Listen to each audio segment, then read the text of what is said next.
Hello everyone. There are quite a few Angry Birds games out there that are subpar, to say the least. I've seen everyone complain about them, but I don't think anyone's ever proposed any solutions as to how to fix them. That's where I come in.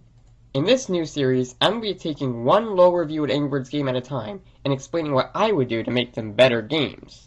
And it will all end with one surprise entry. So subscribe if you want to see that. Hint, it's not a game. In this first video, I would like to take a look at how I would fix Angry Birds 2. The game started out promising with some pretty fun gameplay and some amazing visuals and animations, but that all went down the toilet as soon as the heavy monetization came in. The way I see it, so long as the game is functional, I can live with a few microtransaction offers, if the game is at least able to be played uninterrupted. And so we come to the main part of the video. I've taken three major aspects of Angry Birds 2 that I feel need improving and, well, improved upon them. Let's start with Adventure Mode. In the real game, Adventure Mode is where you go to unlock most birds and other small tutorial upgrades. Once you get everything, though, there's really no reason to keep playing this mode. It's just an infinite wild goose chase of fighting the same three bosses over and over again, leading up to nothing. There's nothing being built up to in this game mode at all. This is where my version comes in. I propose a complete rebrand of this. I would change the name of this game mode from Adventure to Story. Instead of an infinite map leading up to nothing, the game mode will consist of a bunch of episodes leading up to an epic climax against the birds and the pigs, each set in a different location on Piggy Island. Not only would you play in the locations shown previously, but you would also be able to fight the pigs in other iconic locations, such as the South Beach, the Slingshot Woods, and even the Square Forest and Crown Mountains for holiday updates. The actual story itself would remain pretty much the same, with the pigs using an airship to steal the eggs, and putting the birds in cages, with the player freeing more birds as the game goes on. The main change I would make is that the story would actually have an ending to it. The actual final level probably wouldn't be too special, just your average boss fight. But the cutscene for this hypothetical finale would show all the birds destroying the airship and the eggs return to the nest.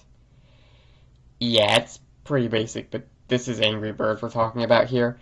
This would most likely be the ending if my idea was in the actual game. Before we move on, I did want to touch on the energy system real quick. Now, I do want to say that I'm not inherently against the idea behind energy or lives. I believe the idea is to force players to take a break after a while to make sure they don't get too addicted or mad at the game. I believe it was Candy Crush that first started. You can correct me if I'm wrong, but it works there because Candy Crush was already pretty controversial for being too addicting. Angry Birds, however, is a bit more of a strategy game. Adding something like this just goes against the type of game that it is. So I say we just remove it.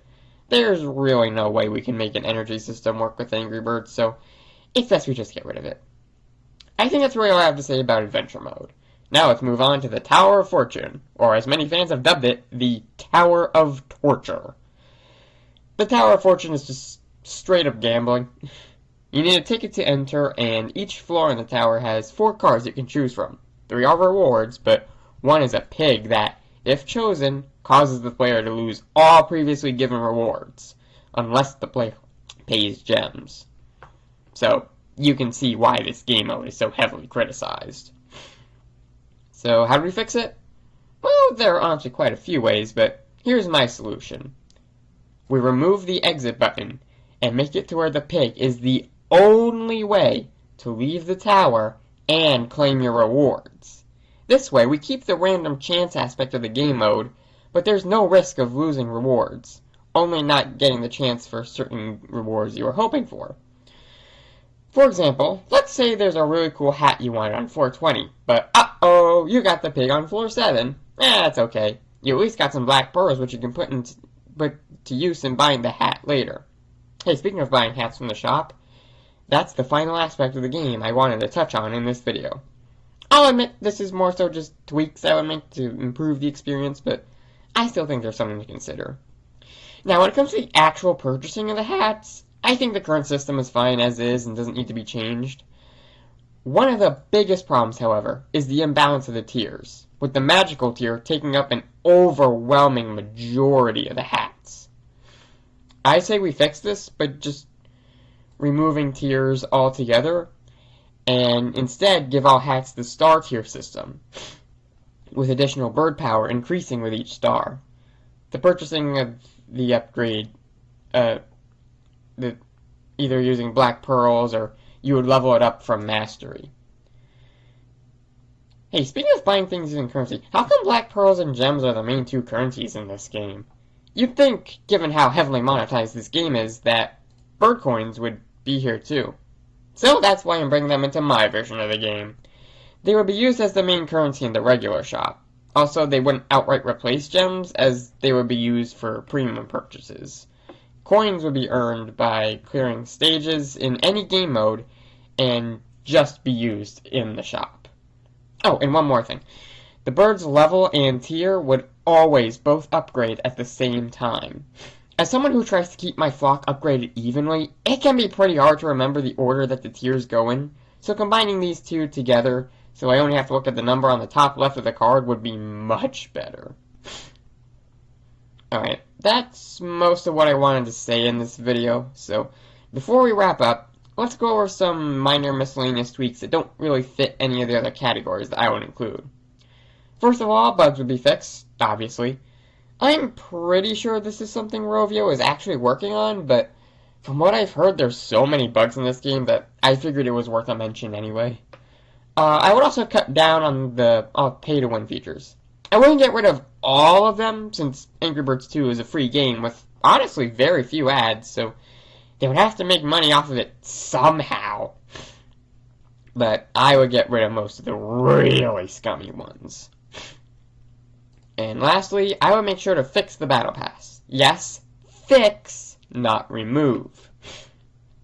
I actually have a separate video plan on how to fix Battle Passes in general, since they're plaguing so many games, including most modern Angry Birds games.